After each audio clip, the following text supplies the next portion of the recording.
So we do have accounts that are audited for Tullow, for Adantmine, for Total, for every block owner.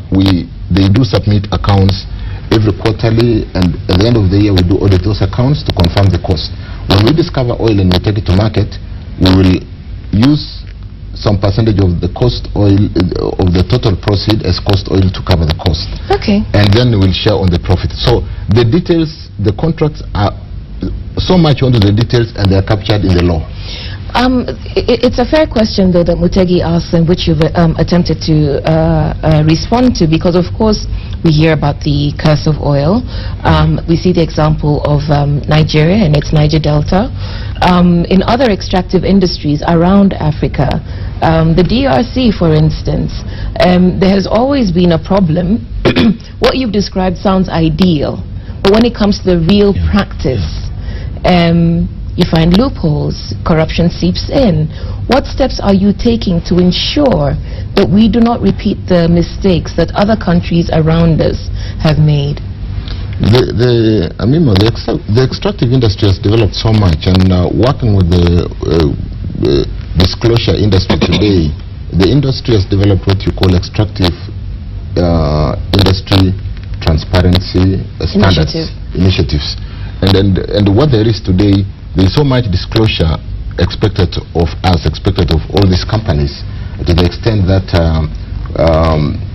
when you sign into the framework of this disclosure framework, and then to the extent that there is so much development today, discoveries happens in a country sometimes without the prerequisite regulatory and legal framework, and then therefore you get into the market without a framework that governs the sector.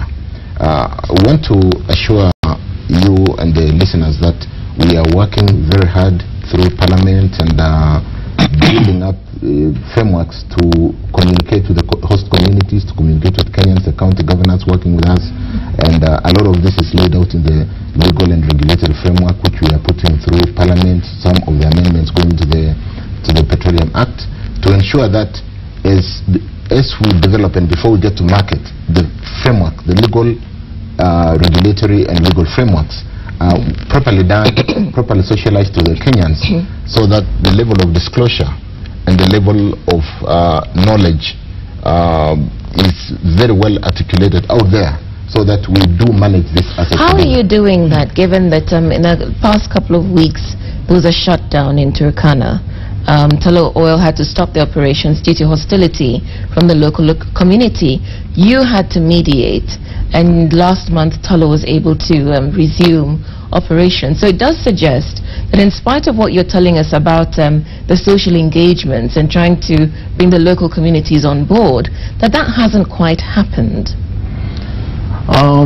Yes and no, but again, when those kind of things happen, it's because of the speed of socialization of what is happening to the host communities. You will appreciate that when all these 44 international firms hit the ground running, they do come with their social and cultural challenges. They need to work very quickly to fit into the host community way of living. The host community sometimes expect so much in limited time. The extractive industry is not an overnight, like you get a block, you work and get oil in 1 year and go to the market and make that kind of money.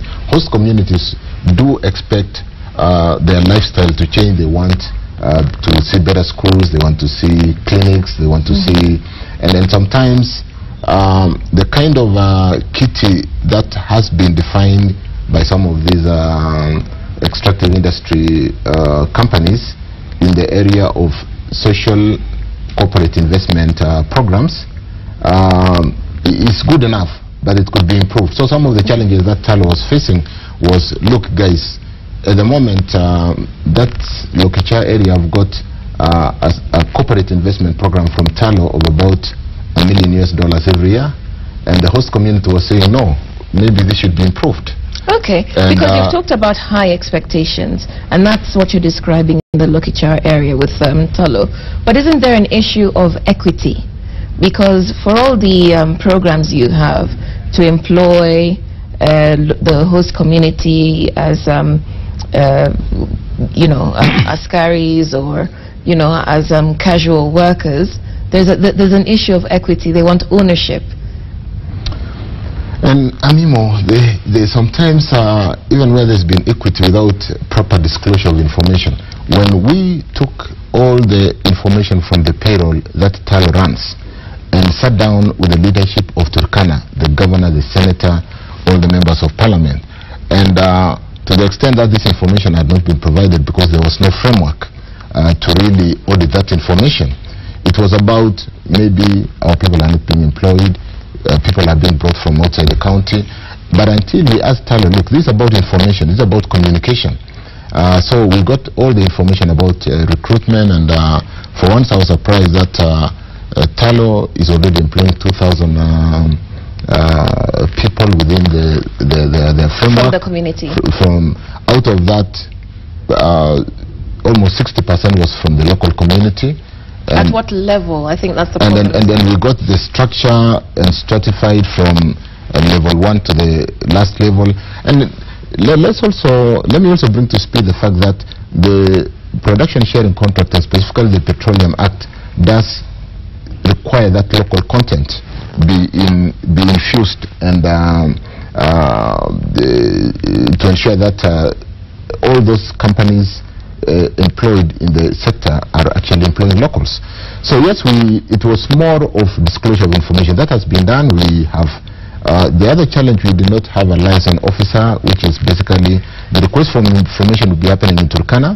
The information was sitting in Nairobi, and then therefore the speed to which TALO would be able to communicate. We've since resolved that and said, TALO, you reach a level where we need to establish a liaison office on the ground, so that some of the information that is required by the community is readily available on the ground, and with a person who is mandated to release that kind of information. So it was not just about employment, it was about TALO hires about 2,000 cars, 2,000 vehicles to support in the logistical, and the community are given this slice of business to do. But sometimes it's about, are the people hiring out cars to TALO from Turkana, or are they from Nairobi, you and me, buying some 50, 60 vehicles and giving to TALO?